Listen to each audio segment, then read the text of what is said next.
let's right. So let's just say it was, yeah. Great. I know that you're the sex is not me. It was like, yeah, I'm glad you said that. Well, right. You know, because I wanted to put him down to be a better boss. Basically, right. And you better was that example are you sweet?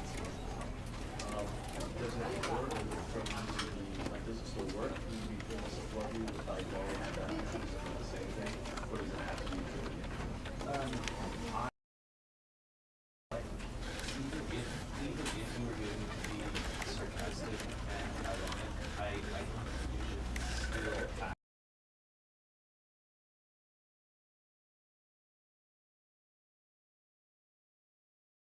This is the story of a man named Stanley. Stanley worked for a company.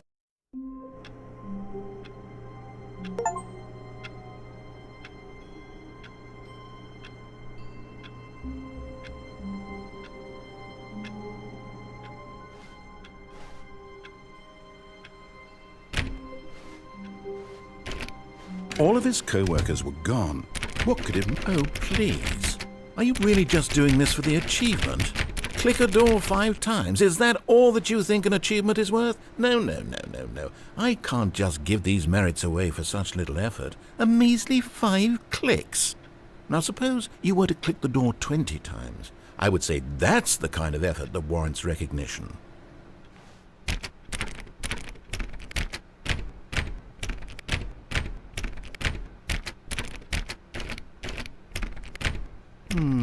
I have to say, I'm still not feeling the satisfaction of witnessing true effort for a noble cause.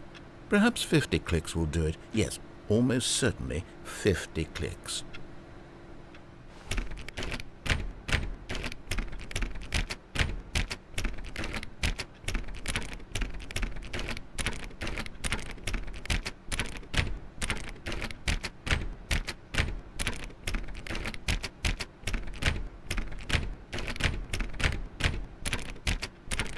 No, I'm still not feeling it. I want this achievement to have meant something. It has to be a true reward for valiant effort. I want to see some hustle, Stanley. I want to see commitment, a willingness to go all the way, no matter what the cost. Why don't you go put 20 clicks into door number 417?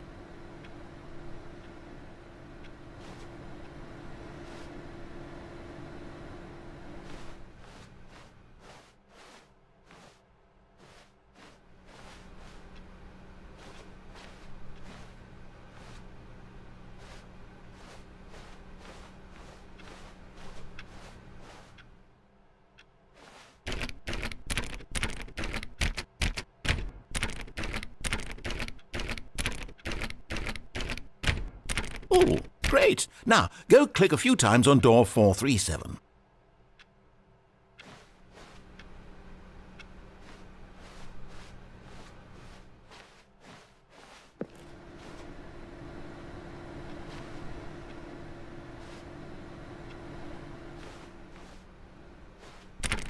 Excellent. I think we're getting somewhere. Now, door 415. Let's give it 10 clicks or so.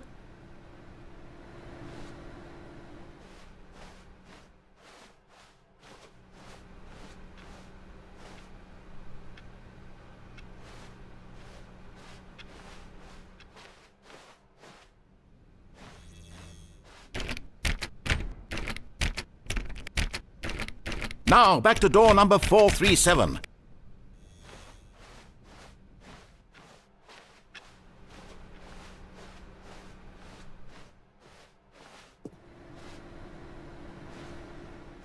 Let's see. How about you click on, well, I don't know, the copy machine?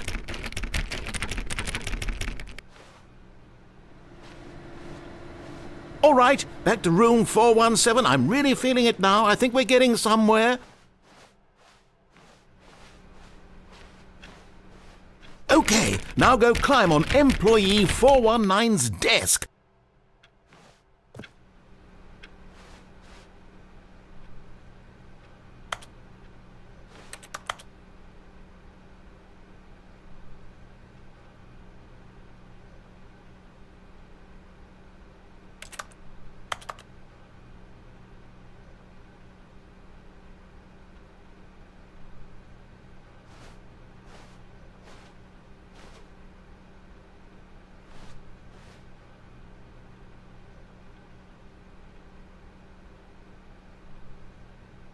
Yes! This is great! You're putting it all on the line, Stanley. I like that. All right, let's keep it up. Go give me a few clicks on door 416.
When Stanley came to a set of 2 open doors, he entered the door on his left.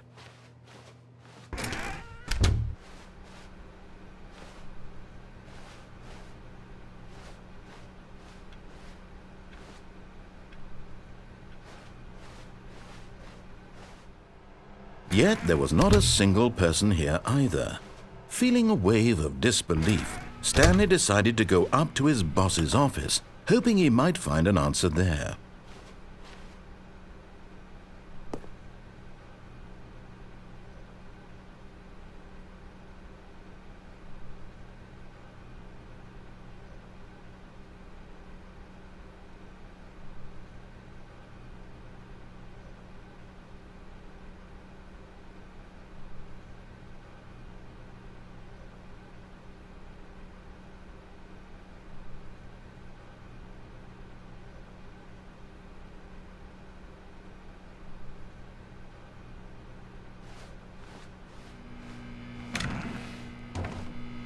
Stanley stepped into the broom closet, but there was nothing here, so he turned around and got back on track.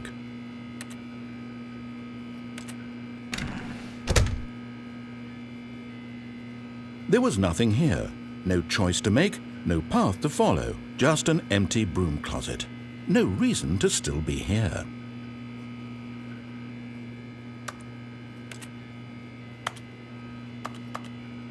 It was baffling that Stanley was still just sitting in the broom closet. He wasn't even doing anything. At least if there was something to interact with, he'd be justified in some way. As it is, he's literally just standing there doing sweet FA.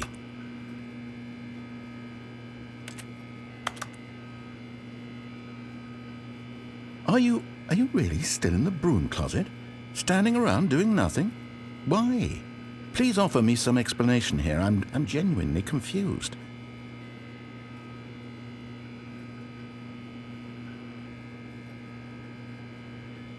You do realize there's no choice or anything in here, right? If I'd said Stanley walked past the broom closet, at least you would have had a reason for exploring it to find out. But it didn't even occur to me because literally this closet is of absolutely no significance to the story whatsoever. I never would have thought to mention it.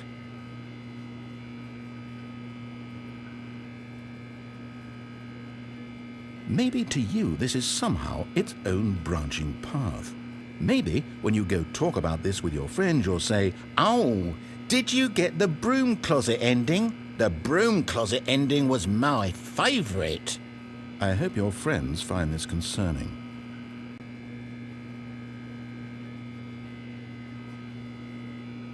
Stanley was fat and ugly and really stupid.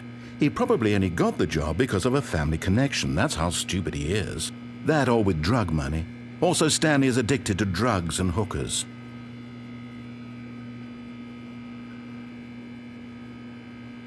Well, I've come to a very definite conclusion about what's going on right now. You're dead. You got to this broom closet, explored it a bit, and were just about to leave because there's nothing here, when a physical malady of some sort shut down your central nervous system and you collapsed on the keyboard. Well, in a situation like this, the responsible thing is to alert someone nearby so as to ensure that your body is taken care of before it begins to decompose. Hello? Anyone who happens to be nearby? The person at this computer is dead. They have fallen prey to any number of your countless human physiological vulnerabilities. It's indicative of the long-term sustainability of your species. Please remove their corpse from the area and instruct another human to take their place, making sure they understand basic first-person video game mechanics and filling them in on the history of narrative tropes in video gaming, so that the irony and insightful commentary of this game is not lost on them. All right, when you've done that, just step out into the hallway.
Ah, second player. It's good to have you on board. I guarantee you can't do any worse than the person who came before you.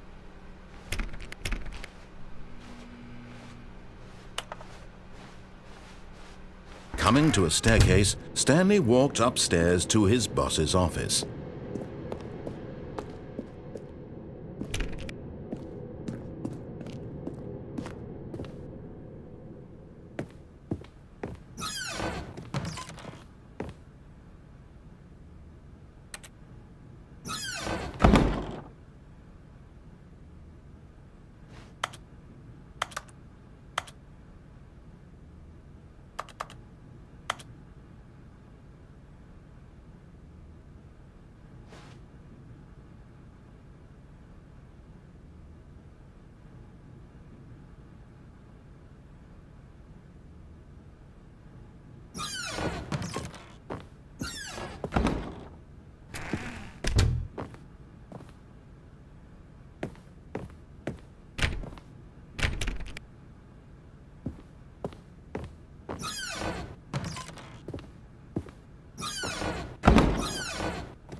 Stepping into his manager's office, Stanley was once again stunned to discover not an indication of any human life.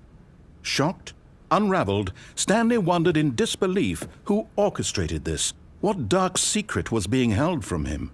What he could not have known was that the keypad behind the boss's desk guarded the terrible truth that his boss had been keeping from him. And so the boss had assigned it an extra secret PIN number, 2845. But of course, Stanley couldn't possibly have known this. Yet incredibly, by simply pushing random buttons on the keypad, Stanley happened to input the correct code by sheer luck. Amazing. He stepped into the newly opened passageway.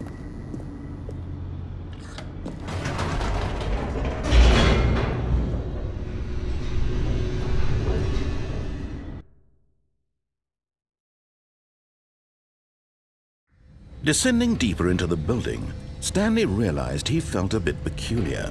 It was a stirring of emotion in his chest, as though he felt more free to think for himself, to question the nature of his job.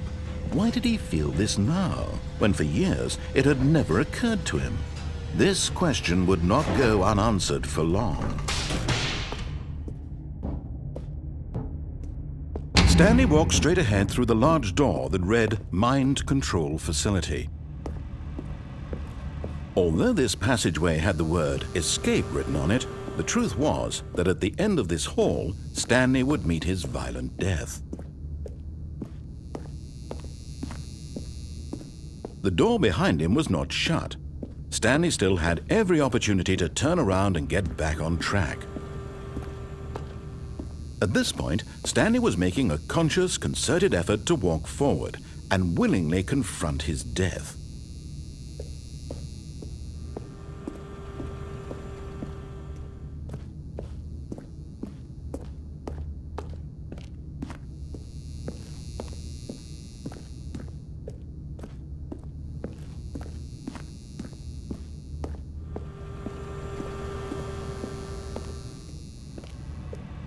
But of course, Stanley thought better of it and realized he simply had too much to live for. Nope, still on board with death?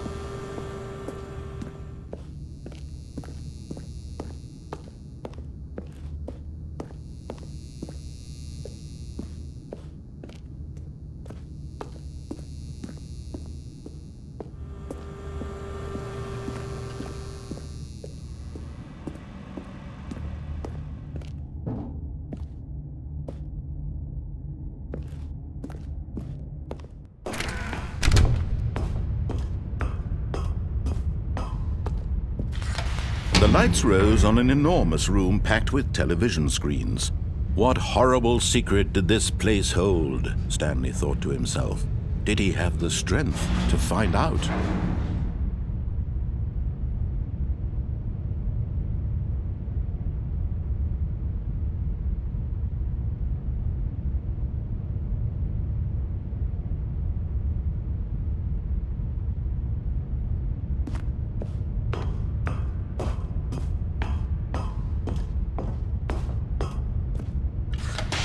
Now the monitors jumped to life, their true nature revealed.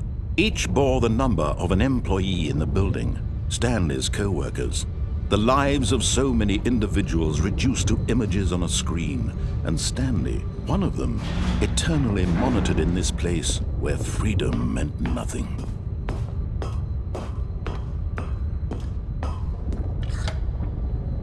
This mind control facility, it was too horrible to believe. It couldn't be true. Had Stanley really been under someone's control all this time? Was this the only reason he was happy with his boring job? That his emotions had been manipulated to accept it blindly? No, he refused to believe it. He couldn't accept it. His own life in someone else's control? Never! It was unthinkable. Wasn't it? Was it even possible? Had he truly spent his entire life utterly blind to the world? But here was the proof. The heart of the operation. Controls labeled with emotions. Happy, or sad, or content. Walking, eating, working. All of it monitored and commanded from this very place. And as the cold reality of his past began to sink in, Stanley decided that this machinery would never again exert its terror. Oh, Stanley, you didn't just activate the controls, did you? After they kept you enslaved all these years, you go and you try to take control of the machine for yourself? Is that what you wanted? Control? Oh, Stanley, I applaud your effort, I really do. But you need to understand, there's only so much that machine can do. You were supposed to let it go. Turn the controls off and leave. If you want to throw my story off track, you're going to have to do much better than that. I'm afraid you don't have nearly the power you think you do. For example, and I believe you'll find this pertinent, Stanley suddenly realized he had just initiated the network's emergency detonation system. In the event that this machine is activated without proper DNA identification, nuclear detonators are said to explode, eliminating the entire complex. How long until detonation then? Let's say, 2 minutes. Now this is making things a little more fun, isn't it, Stanley? It's your time to shine. You are the star. It's your story now. Shape it to your heart's desires. Oh, this is much better than what I had in mind. What a shame we have so little time left to enjoy it. Mere moments until the bomb goes off. But what precious moments each one of them is. More time to talk about you, about me, where we're going, what all this means. I barely know where to start. What's that? You'd like to know where your co-workers are? A moment of solace before you're obliterated? All right, I'm in a good mood. You're gonna die anyway. I'll tell you exactly what happened to them. I erased them. I turned off the machine. I set you free.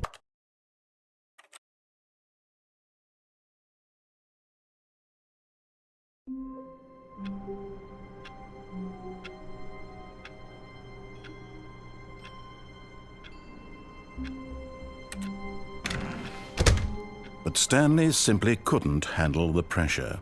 What if he had to make a decision? What if a crucial outcome fell under his responsibility? He had never been trained for that. No.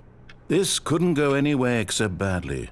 The thing to do now, Stanley thought to himself, is to wait. Nothing will hurt me. Nothing will break me. In here I can be happy forever. I will be happy. Stanley waited. Hours passed, then days.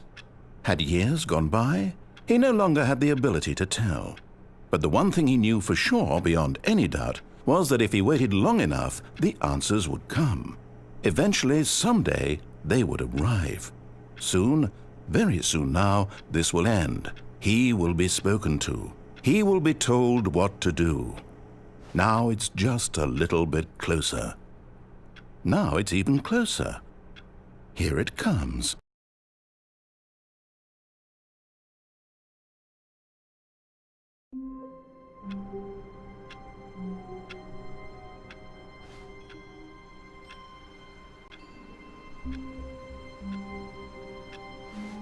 All of his co-workers were gone. What could it mean? Stanley decided to go to the meeting room. Perhaps he had simply missed a memo. No matter how hard Stanley looked, he couldn't find a trace of his co-workers.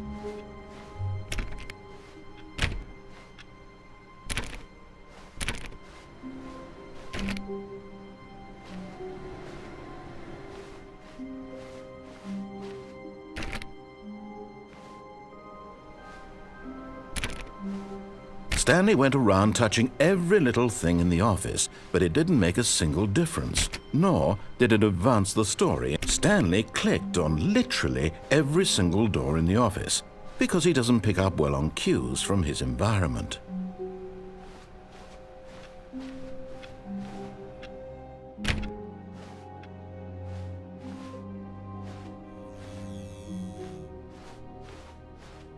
When Stanley came to a set of 2 open doors, this was not the correct way to the meeting room, and Stanley knew it perfectly well. Perhaps he wanted to stop by the employee lounge first, just to admire it.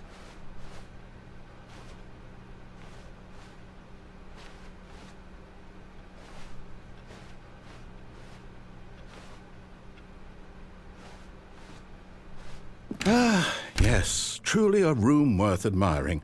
It had really been worth the detour after all, just to spend a few. But eager to get back to business, Stanley took the first open door on his left.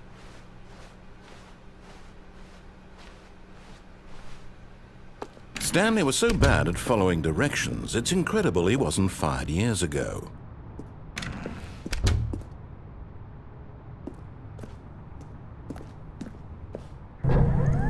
Look, Stanley, I think perhaps we've gotten off on the wrong foot here. I'm not your enemy, really, I'm not. I realize that investing your trust in someone else can be difficult, but the fact is that the story has been about nothing but you all this time. There's someone you've been neglecting, Stanley. Someone... What? Really? I was in the middle of something. Do you have zero consideration for others? Are you that convinced that I want something bad to happen to you? Why, I don't know how to convince you of this, but I really do want to help you, to show you something beautiful. Look, let me prove it. Let me prove that I'm on your side. Give me a chance. Now listen carefully, this is important. Stanley walked through the red door.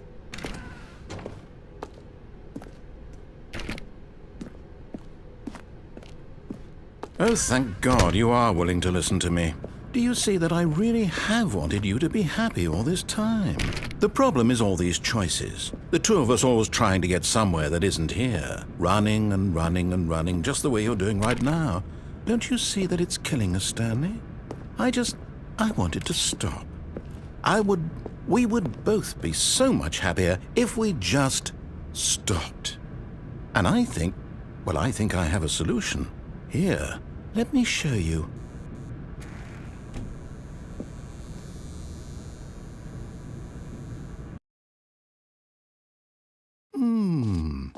What do we want?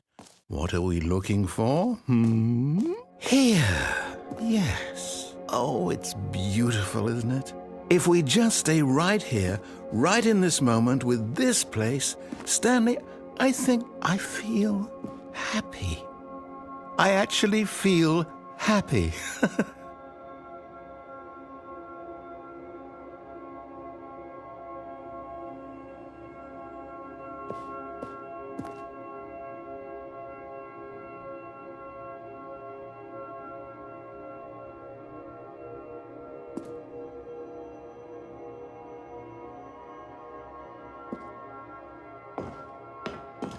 No, wait.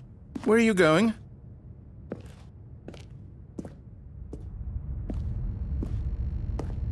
Oh, no. Stay away from those stairs. If you hurt yourself, if you die, the game will reset. We'll lose all of this.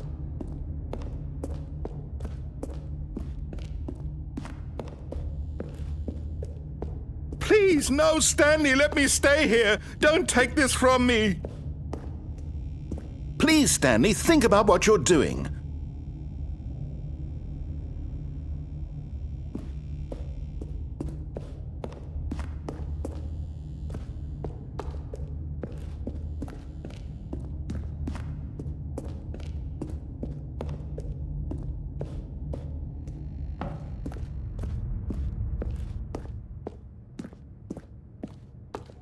Good, good. We can't be too safe. Promise me you won't go back there. Just stay here.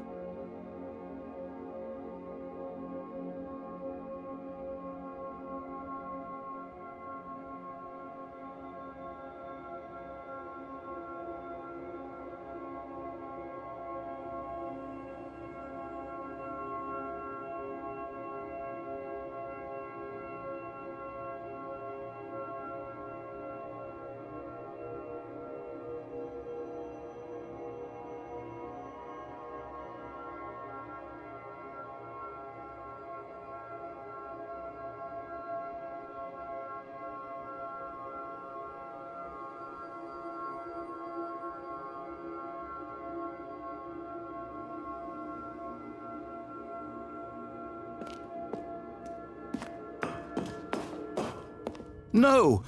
What do we talk about? You're risking everything we achieved here. You heard me before, didn't you? You will die! What about this isn't getting through to you?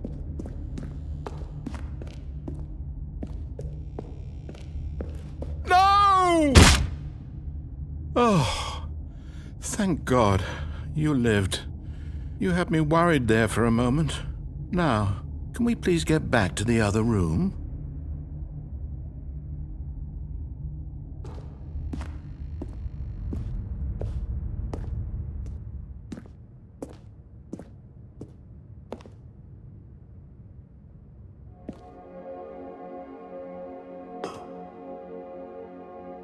There. See? This is what you want. This is where we can both be happy. We really can. If we stop moving, we just have to stop moving.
Stanley, go back.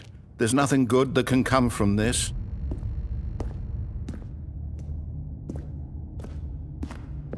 No. No, what are you doing? Do you just not believe me? What can I say to convince you?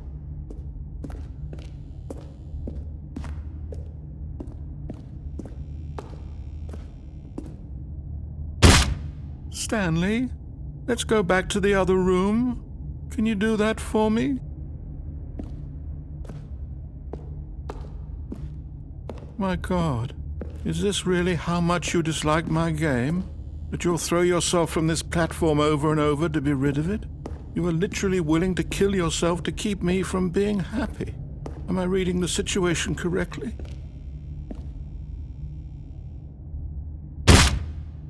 Or maybe you're just getting a kick out of it. I don't know anymore. I just wanted us to get along. But I guess that was too much to ask. It looks like you wanted to make a choice after all. Well, this one is yours.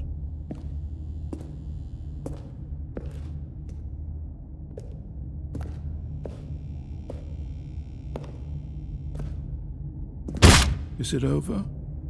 It's going to restart, isn't it? I'm going back.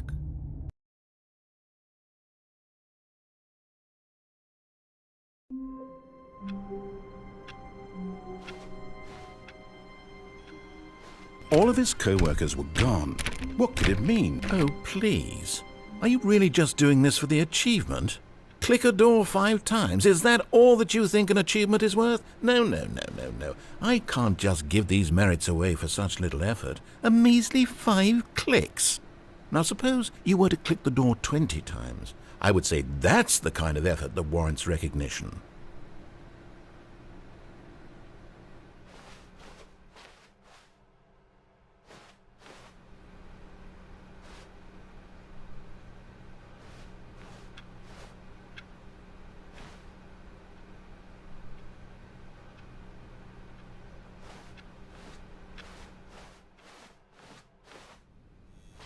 Oh, good. You notice my sign. Yes, I have something very exciting to show you.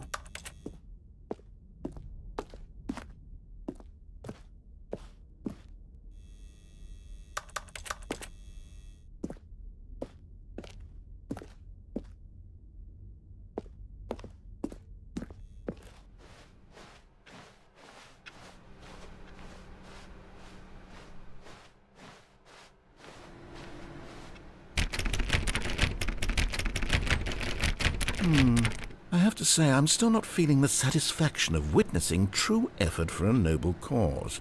Perhaps 50 clicks will do it. Yes, almost certainly 50 clicks.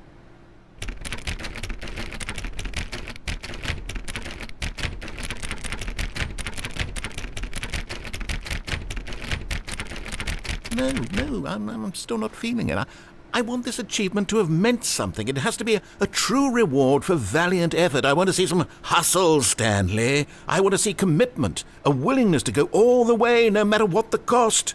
Why don't you go put 20 clicks into door number 417?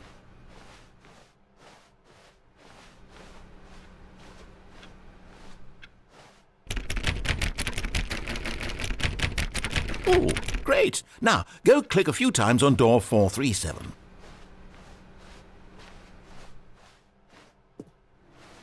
Excellent. I think we're getting somewhere. Now, door 415. Let's give it 10 clicks or so.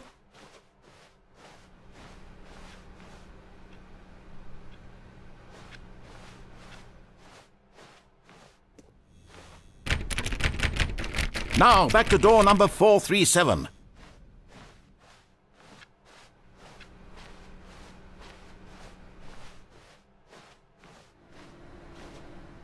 Let's see. How about you click on, well, I don't know, the copy machine?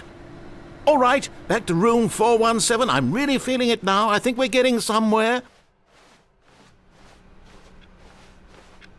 Okay, now go climb on employee 419's desk. Yes, this is great. You're putting it all on the line, Stanley. I like that. All right, let's keep it up. Go give me a few clicks on door 416. We've almost got it! Now the copy machine, do that one again!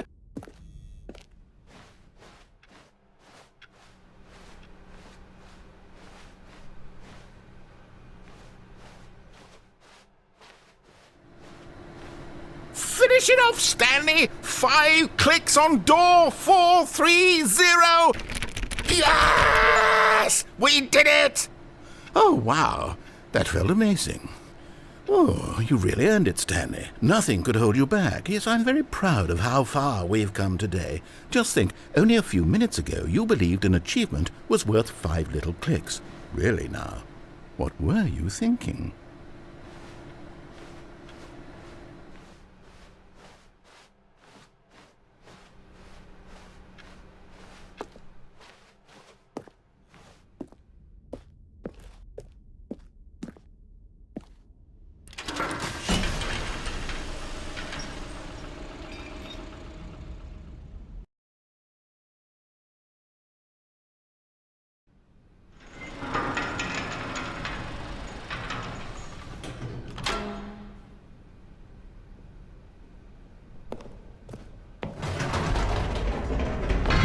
You see, Stanley, I've been reflecting on the Stanley Parable and about how roundly disappointing this ultra-deluxe version has turned out to be.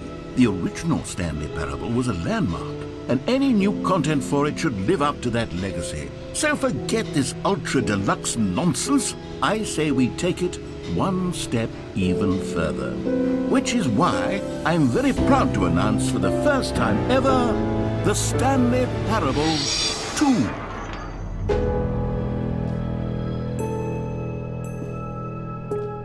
Yes, you see, isn't this far superior to a measly re-release with a few minor additions? Think of all the new territory we'll cover with a fully fledged sequel. An entirely new experience, built from the ground up. Why, there are so many possibilities. It could go in so many different directions. This is what fans have truly been asking for.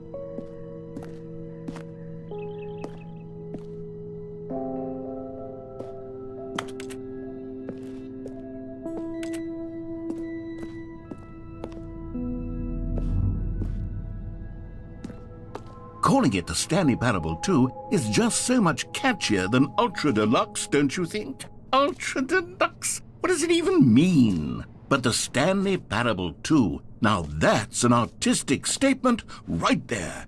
It's future-oriented. It screams progress and innovation and long-term franchising potential.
Now, to be clear, I haven't quite nailed down what exactly the Stanley Parable 2 is going to be, but let's take a look at some of the features I've been developing for it. I figure that if I can loosely organize a handful of interesting concepts, that surely the game will sort of naturally spring up around them. It'll all work itself out. Game development is much more of a fuzzy magic than anything scientific or logical, really.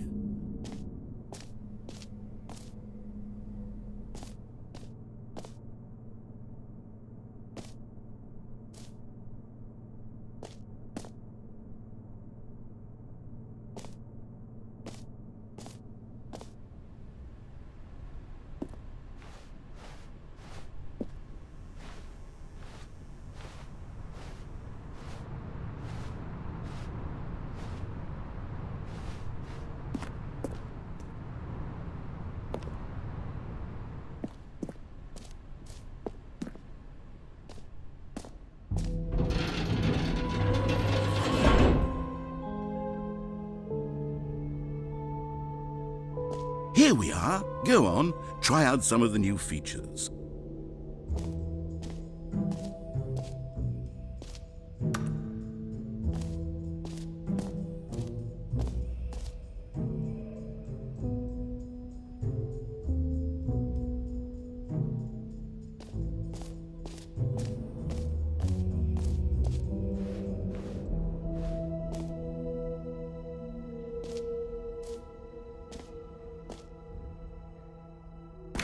For the Stanley Parable 2, I asked myself, what do players really want?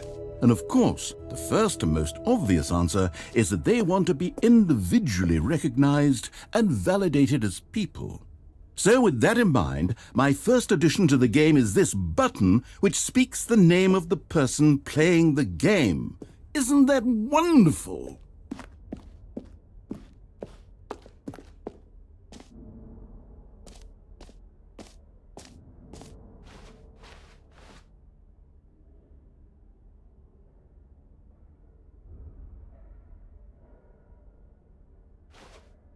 Jim. Sorry, I should have clarified. Right now, the button only says the name Jim. But of course, in the final game, this button will say your name, whatever name that is. Here, let's have you role-play as Jim to really simulate the full experience of this feature. Just play along. I promise you'll love it. Okay, here we go. Let's take a deep breath, clear your mind, forget whoever you are, and simply become a person named Jim. I want you to imagine yourself living as Jim, sleeping and waking as Jim, falling in love and being heartbroken as Jim, seizing all of the world's possibilities as Jim, and as Jim watching your dreams crumble into dust. Do you feel it deeply? Are you really, truly Jim right now? If so, then please step forward and press the button. Jim. Yes, you see? What a thrill, what a rush. That was you. The button described you. Do it again, do it again. Jim. Ooh, it hits even harder the second time. If this were the only new feature in the Stanley Parable 2, it would still be worth the money. Let's take a break from the Jim button. I'm too emotionally drained from all of this personal validation. Jim. Whoa there, cowboy. Sometimes a person can be too much Jim. I'm putting the Jim button away. Otherwise, soon you'll start to lose all sense of who you actually are.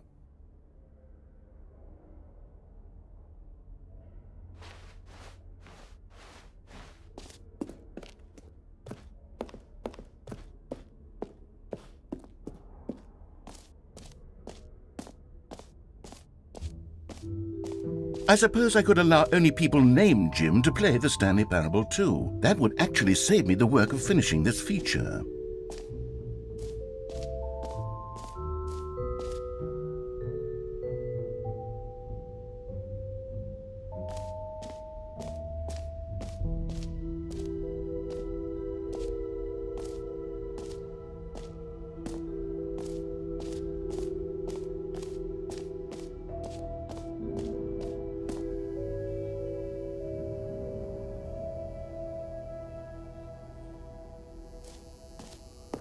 Now here's something special. You remember that broken test achievement that got left in the game on accident? Well, I'm developing a technology to simply give you the achievement. Yes, you see, you'll come to this lever, and when you pull it, the achievement will be given to you. It's as simple as that.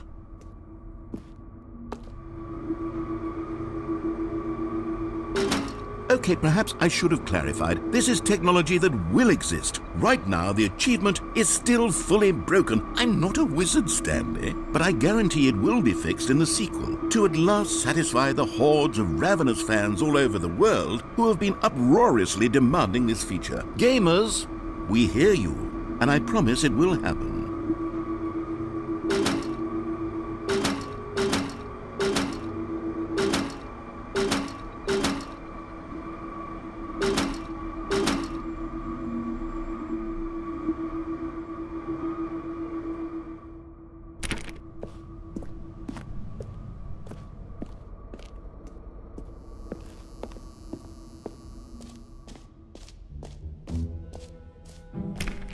What else? What other exhibits haven't we seen yet?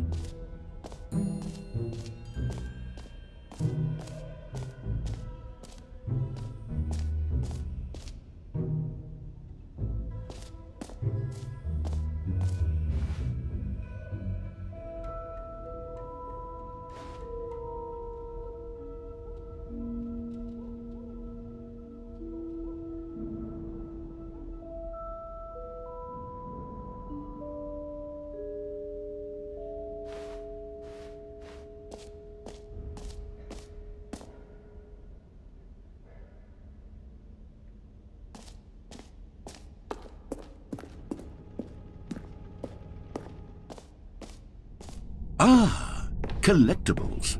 Now it's a real video game. In the Stanley Parable 2, you'll run around gathering up these miniature Stanley figurines. And what's truly innovative is that there will be no reward for collecting all of them.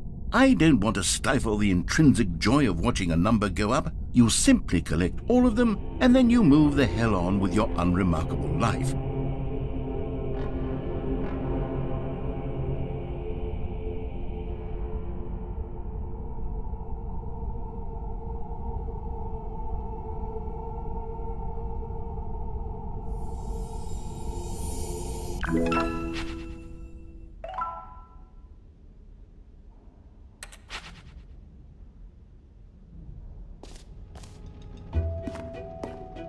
God, it really is the worst when you collect everything in a video game and then they give you a big fancy reward for it. Absolutely tragic.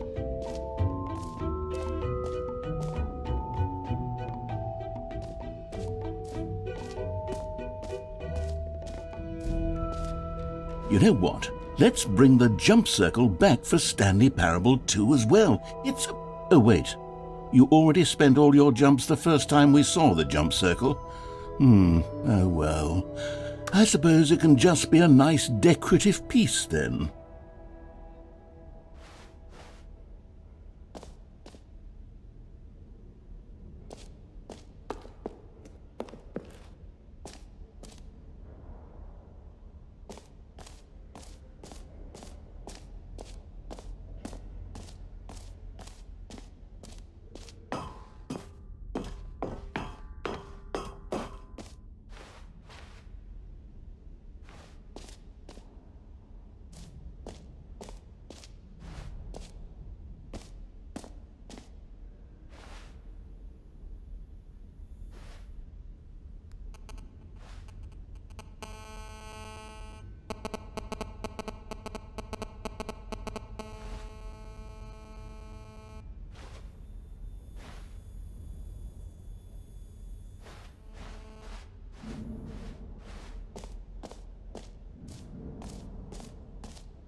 Okay, I'll be honest, I haven't yet decided on this one.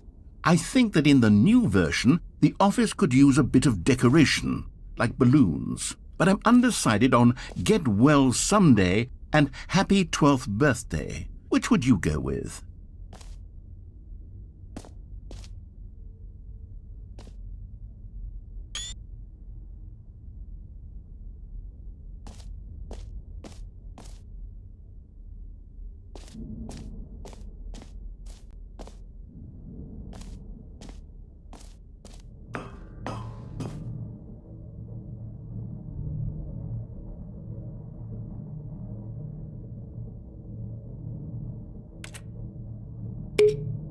You know, sometimes when you solicit another person's opinion, it makes you realize that you knew which one you actually really wanted all along.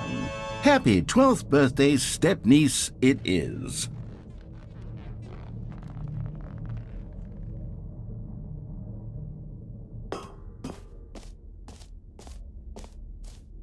Or actually, maybe I should have gone with... No, I've made my decision, we're moving on.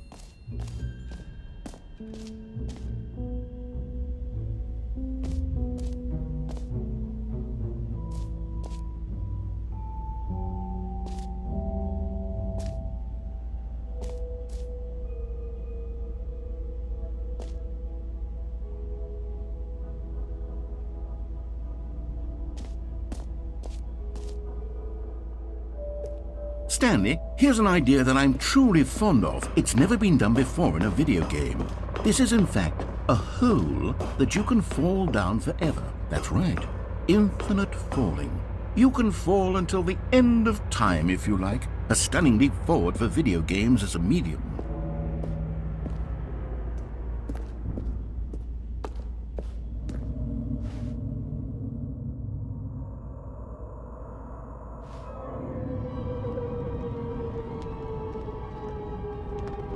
You see, isn't it wonderful? One of my more ingenious concoctions, if I do say so.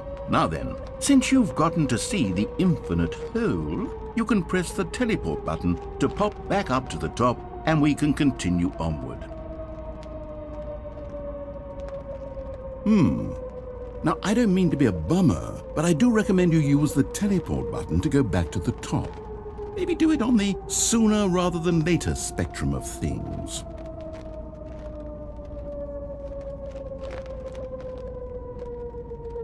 Okay, Stanley, I don't know quite how to say this tactfully, but it's possible that I slightly exaggerated the infinite nature of the hole. Is it a very, very deep hole? To be certain it is.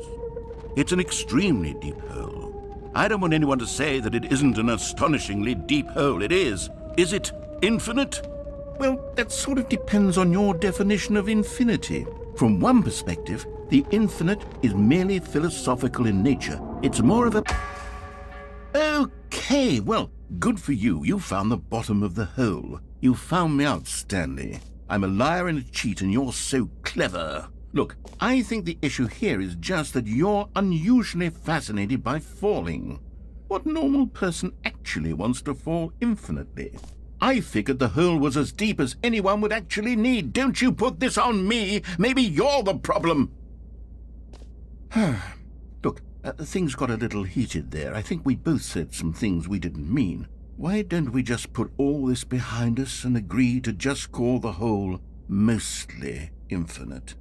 If that works for you, then go ahead and press the teleport button to warp up to the top of the hole and we can move on. I'll just be up here when you're ready.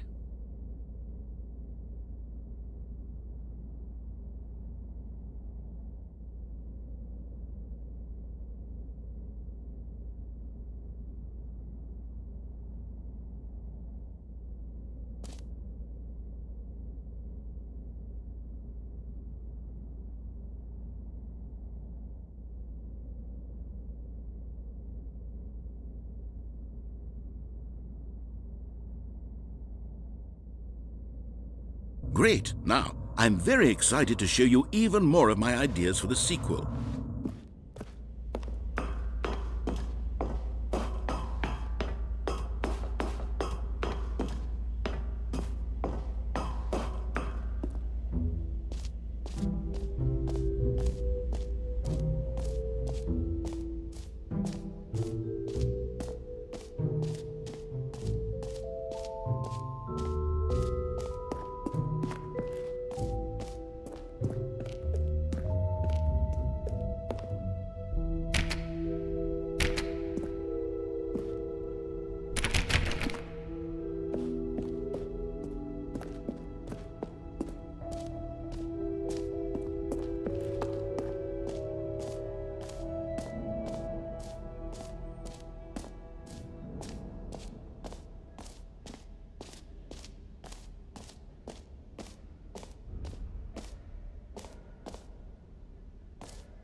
A common complaint of the Stanley Parable was that it was confusing and paradoxical, that it engendered a chaotic sense of reckless despair in those who played it. Well, I am happy to say that after much consideration, I've engineered a clever solution to this fundamental problem with the game.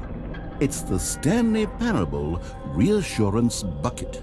You see, Stanley, anytime you're holding the bucket, a sense of calm and ease will fill your mind and your heart. It's true. As long as you hold on to the bucket, the many disorienting contradictions of the Stanley Parable will feel perfectly normal and perhaps even comforting. You may even come to long for the gentle embrace of jarring cognitive dissonance while the bucket is in your arms. And to be honest, it's a much more convenient solution for me than actually redesigning the game to be less uncomfortable. Can you imagine what a pain in the ass that would be? Yes, the bucket is the perfect solution. Come on, give it a try.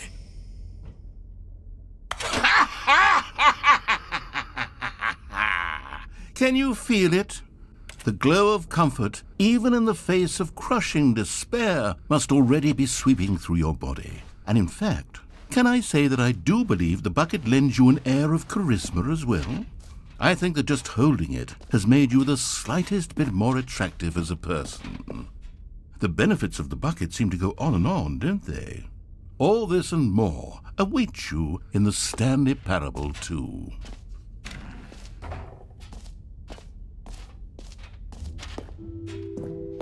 Does anyone give out awards for most enjoyable bucket in a video game? That really should be an award if it isn't already.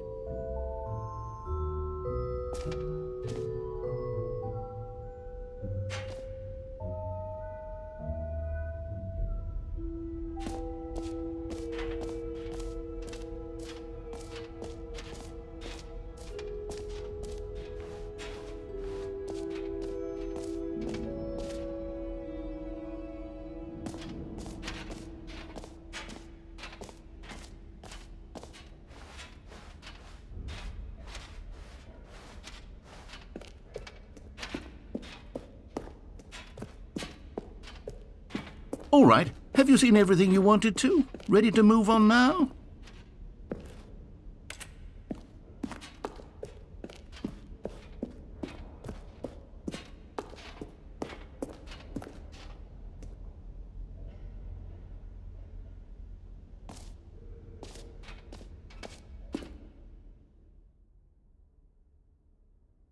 So, Stanley, what do you think?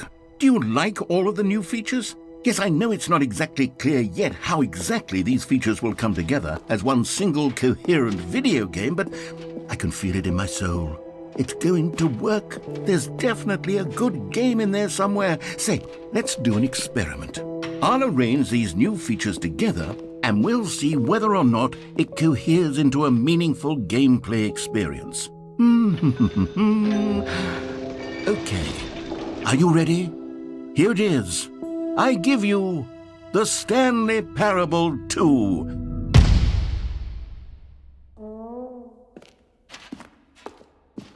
I mean, there's potential here, right? It's sort of... Okay, never mind. Hold on, let me do a different arrangement. Okay, yes, this is much better. I feel good about this. Here we go, version 2. Who am I kidding, Stanley? This isn't a coherent video game at all. It's a lot of gags. And I do very much enjoy creating gags, but they don't add up to anything. I wanted more than anything to create a sequel that would capture all the magic of the first game. I wanted fans to love it. No matter how good these gags are, they won't stand on their own. They would need the structure and the gameplay of the original. Wait, maybe that's it. I can take the original Stanley Parable and simply, insert a few of my new features into it. Tastefully, of course. With respect. With care for the vision and integrity of the original game.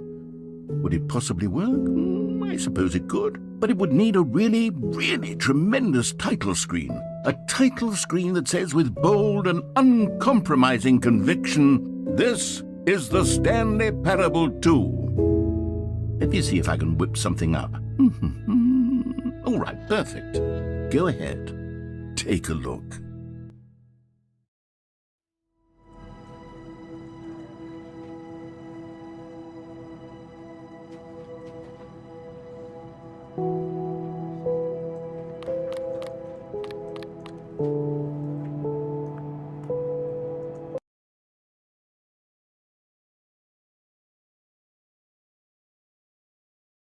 This is the story of a man named Stanley.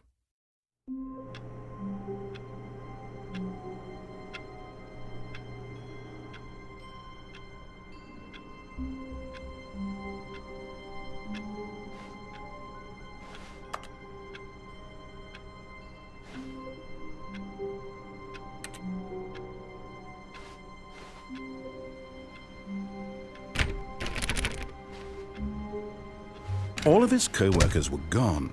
What could it mean? Stanley decided to go to the meeting room. Perhaps he had simply missed a memo. No matter how hard Stanley looked, he couldn't find a trace of his co-workers.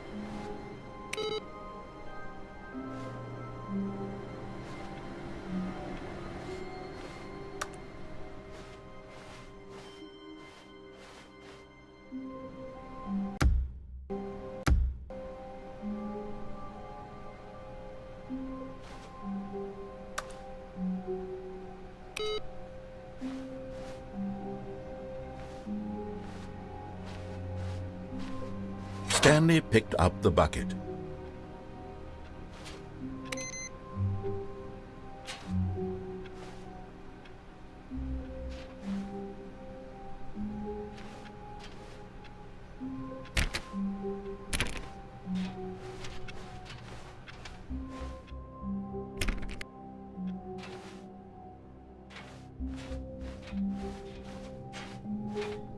Stanley clutched the bucket tightly to his chest and entered the door on his left. This was not the correct way to the meeting room, but Stanley had felt the bucket calling to him, telling him that the employee lounge was simply the place to be.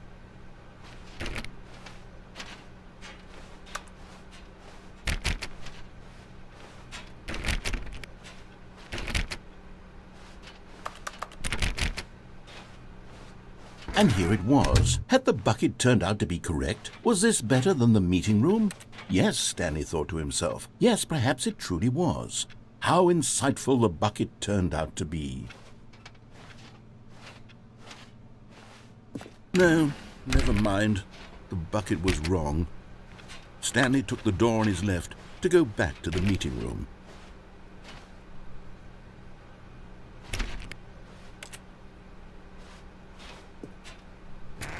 No, Said the bucket.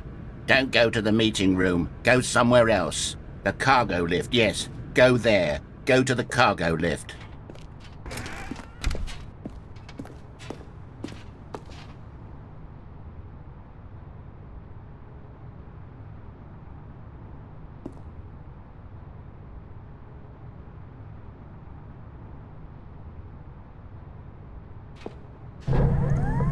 Good, Said the bucket. now ride the lift all the way to the top. There's something up there I need you to do. Stanley did not question why or how this bucket was speaking to him. It should have alarmed him, of course, because buckets can't talk. But Stanley chose not to think about this obvious fact.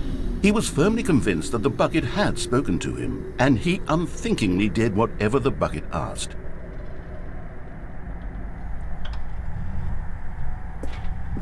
In here. Said the bucket. Go into this dark room over here. Stanley once again obeyed blindly.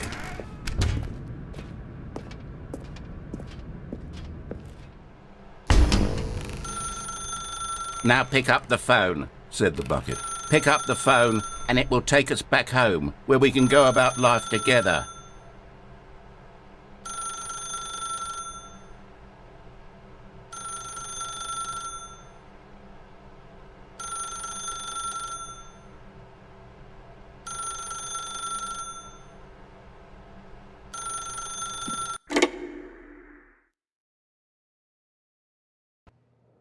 This is the sad story of a man named Stanley and his bucket. Once upon a time, I gave Stanley a bucket because I thought he was lonely and could use a friend. And then, very distressingly, he began to believe the bucket could speak to him.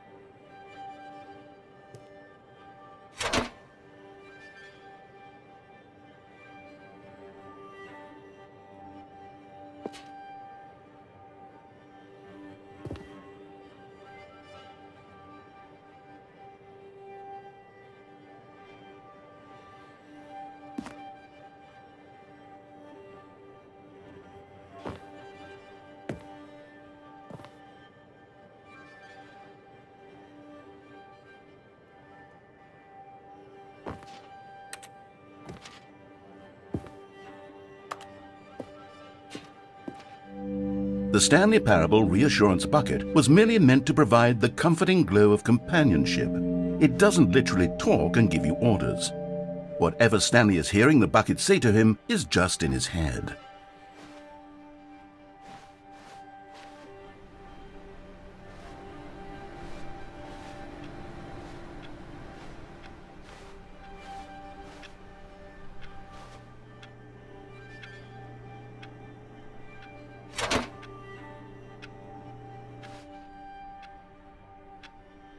Lately, I've been concerned about him. Wouldn't you be concerned as well? To see him delusional like this, obsessing over an inanimate metal object? I want to say something to him, but I don't know how I can convince him. I don't know if he'll listen to me.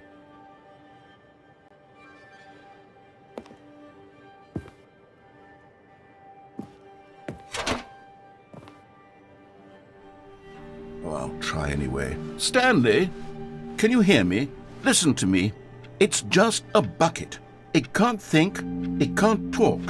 All it will ever truly do for you is effectively transfer a liquid from one location to a different location. That's it. It doesn't do anything else.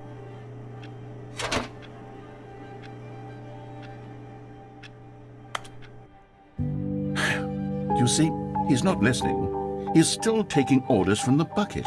You know, once upon a time it was me he took orders from, me he trusted and listened to. Now all he cares about is his awful bucket, this stupid hunk of metal.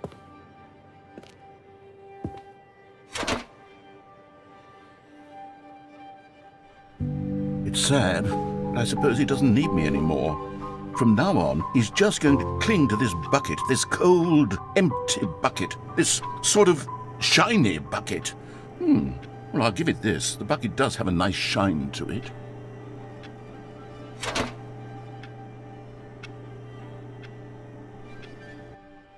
Yes, I suppose on closer inspection that it doesn't quite look like your average hardware store bucket. It's just a little more, what am I trying to say? Sturdier, more capable of transporting liquid. Like it would be better at moving an amount of water from one room to another.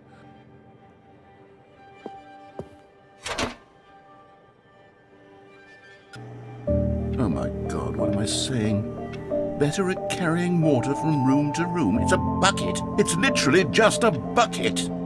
Why do I feel some need to point out the ways in which it's so much more than just a regular bucket?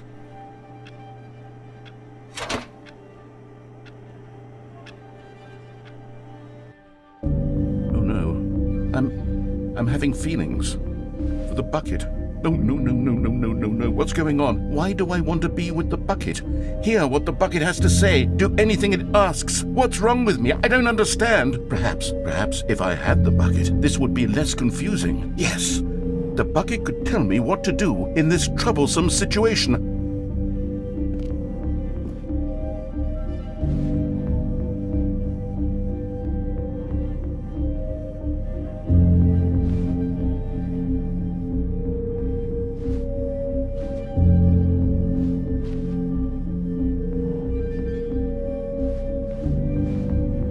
Stanley, give me the bucket. Give it to me. Give me the bucket, Stanley. I need it. Give it to me now. Give it, or I'll...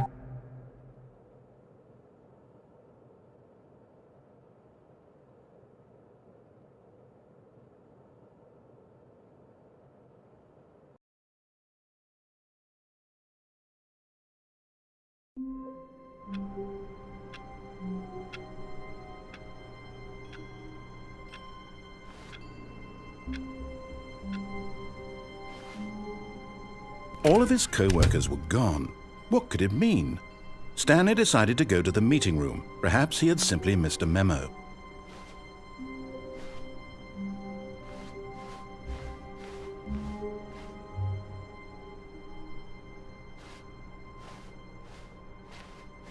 Stanley lifted the bucket into his arms, and a wave of comfort rushed over him. Stanley clutched the bucket tightly to his chest and entered the door on his left.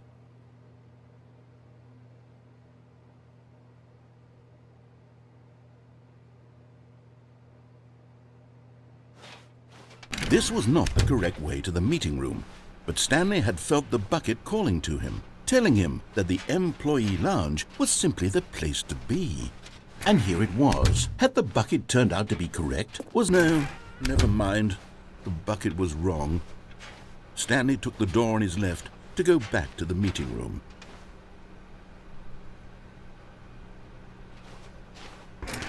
No, Said the bucket. don't go to the meeting room. Go somewhere else. The cargo lift, yes. Go there. Good, Said the bucket. now ride the lift all the way to the top. There's something up there I need you to do. Stanley did not question why or how this bucket was speaking to him. It should have alarmed him, of course, because buckets can't talk. But Stanley chose not to think about this obvious fact.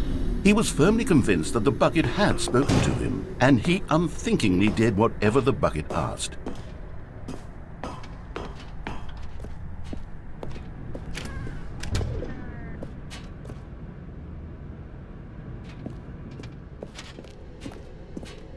No, stop.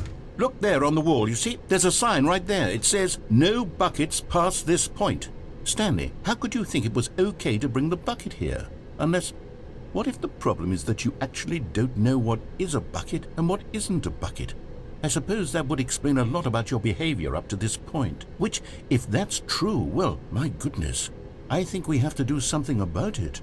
This misunderstanding could have dire consequences on the entire rest of the game if not addressed quickly and properly. So much of the impact of the story is dependent on your understanding of what is and isn't a bucket. Please, step in here for a moment.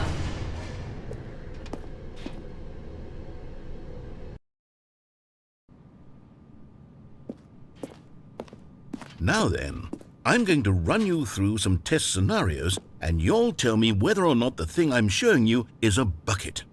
Simple enough, right? This should tell us everything we'll ever need to know about what is or is not a bucket. Okay, let's begin. Item 1. Is this a bucket?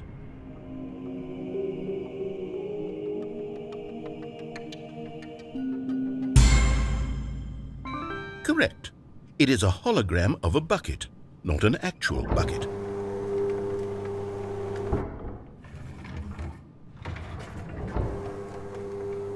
Item 2. Is this a bucket?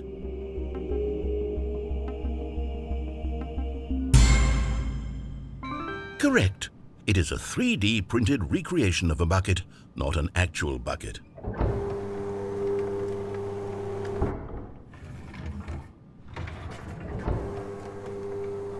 Item 3. Is this a bucket?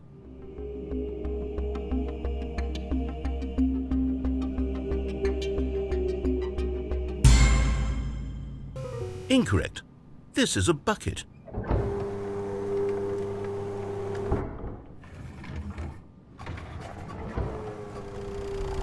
Item 4. Is this a bucket?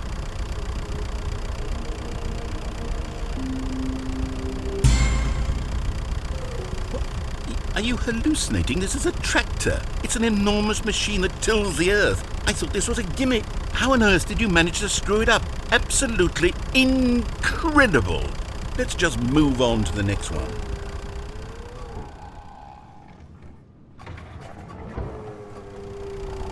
Is this a bucket?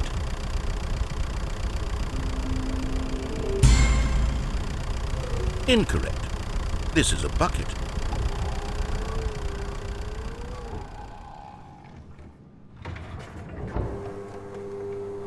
Item 6. Is this a bucket? Trick question. Both. Gotcha.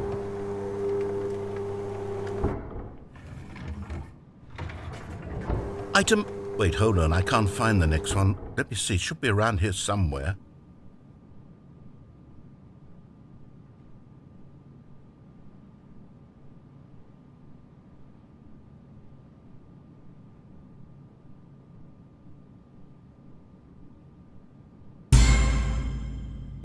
Okay, you and I both know there isn't anything here. And I don't appreciate the implication that nothing is a bucket when we both clearly know that a bucket is something. and therefore nothing could possibly be something. Unless, in your twisted mind, have you somehow convinced yourself that a bucket is nothing? Answer me straight, Stanley. Do you believe that nothing is a bucket?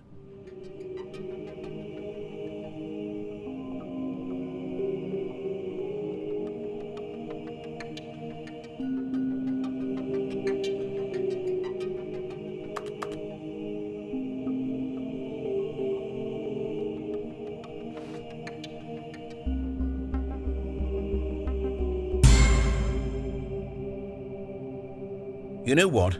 I'm too confused to even sort it out. I've lost all sense of perspective. What is a bucket? What isn't a bucket? Mere moments ago I could answer these questions with confidence, and yet now I'm somewhat adrift. Do any of us know what a bucket is? Am I a bucket? Stanley, I can't keep doing this. I'm losing myself, and myself was all I ever had to begin with. I'm afraid the bucket is threatening to tear our relationship apart. I can't have that. I'm sorry, but I'm going to erase all buckets from the game entirely. Okay, here we go.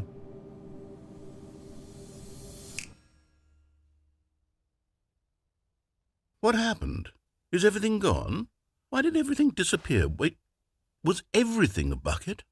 Every single thing in the game was a bucket? Oh my God, I had no idea. How could... Except me. I'm not a bucket after all. And you, Stanley, you're still here. You're not a bucket either. Oh, this is wonderful news. We're not buckets.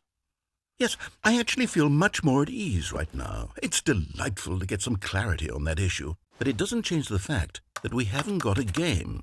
So, tell you what. I'll reset everything and we'll put back all of the buckets, okay? And we'll know that it's all a bucket. But if you run into anyone else, maybe don't mention that. Who knows what that information might do to a person? All right, here we go.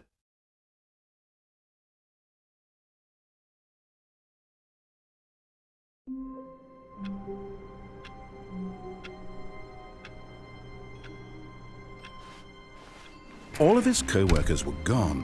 What could it mean? Stanley decided to go to the meeting room. Perhaps he had simply missed a memo.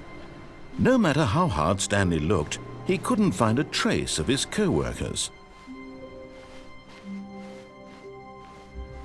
The confusion and the chaos all seemed to melt away as Stanley embraced the bucket.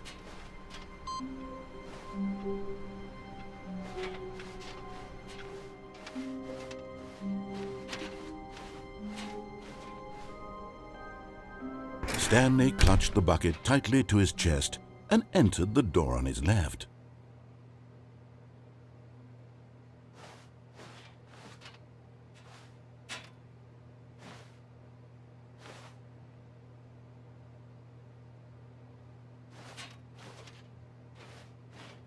This was not the correct way to the meeting room, but Stanley had felt the bucket calling to him, telling him that the employee lounge was simply the place to be.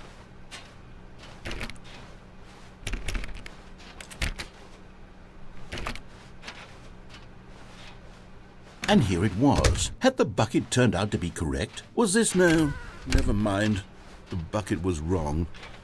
Stanley took the door on his left to go back to the meeting room, and so the two of them detoured through the maintenance section and walked straight ahead to the opposite door.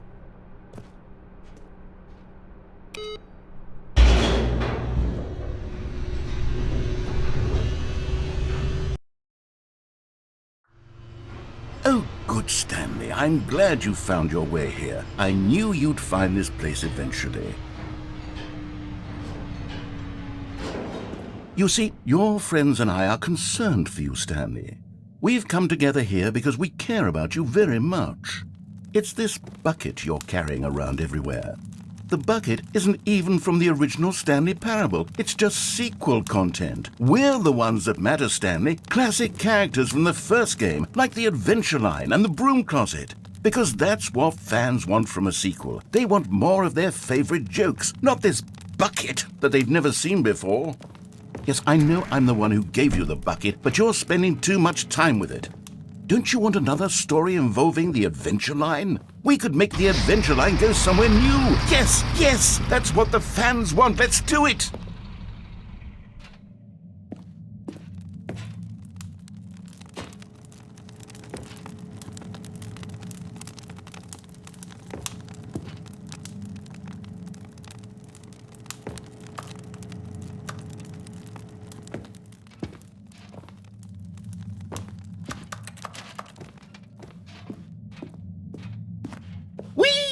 Whee! Look at that wacky line. Who knows where it'll go off to next? Oh, and it played some silly music as well.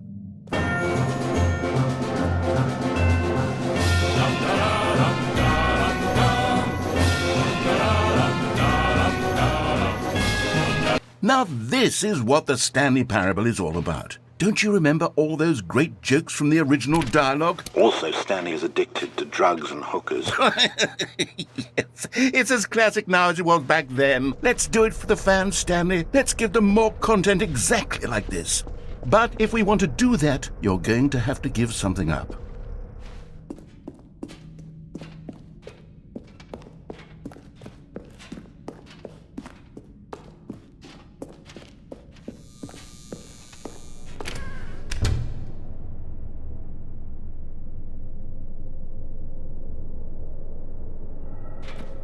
Don't you get it, Stanley? We need to get rid of the bucket. That's why I'm very proud to introduce a brand new character. This is the Bucket Destroyer. I think it'll make a wonderful new addition to the rich lore of the Stanley Parable. True, it also was not in the original game, but it's such a well-fleshed-out character with so much personality that to me it already feels as though it's been part of the cast all along. Don't you agree? Can you guess what the Bucket Destroyer does? Surely you don't need me to spell it out for you. Go ahead now, Stanley. Say goodbye to the bucket, and then pop it into the machine when you're ready.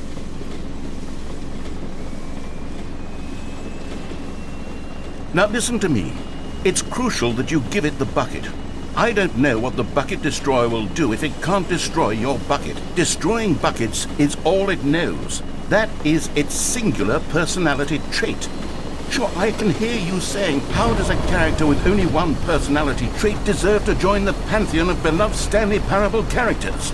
Well, you see, if you were to really explore the Bucket Destroyer, you would see that its desire to crush buckets is so densely loaded with complexity and nuance that it's really like 10 personality traits. What other object in this game can you even say that about? The broom closet? Certainly not. I wonder what sort of Bucket Destroyer merchandise the fans will be clamoring for after this. Okay, the Bucket Destroyer is getting very upset now. You'll have to hurry and feed it. We can't get back to the classic Stanley Parable characters like the Adventure Line or the Bucket Destroyer until you crush that damn bucket. Quickly now, the fans are waiting. Do it, the fans, Stanley. Give the fans what they want. Hurry and...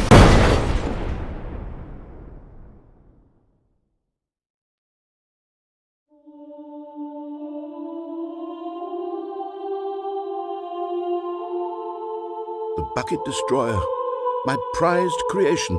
You had so much potential. We were going to do such marvelous things with you, tell such spellbinding stories about you. All of it squandered now. Goodbye, new friend. For the moment in time that you were here, you were magnificent.